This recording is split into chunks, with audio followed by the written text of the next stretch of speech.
We were delighted to help these homeowners reimagine their kitchen and perfectly blend a hint of modern open space appeal by removing walls that only served to isolate the kitchen.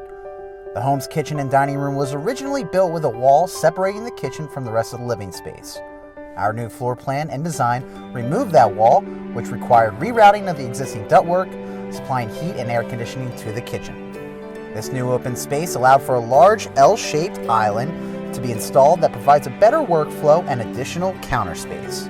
We also installed a new smaller window that allowed more wall space for additional wall cabinet storage, and the sink was center in the new window, which allowed the homeowner to see their beautiful backyard.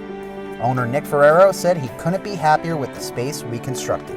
The fact that you guys handle it like a project, you know, for somebody that does project management, understands like start to finish and the milestones and things like that, and the whole fact that you put together a book and this is the way it's gonna, it's gonna look, and everybody is kept on the same page, it kind of alleviates a lot of that stress of wondering if your contractor actually understands what you want them to do.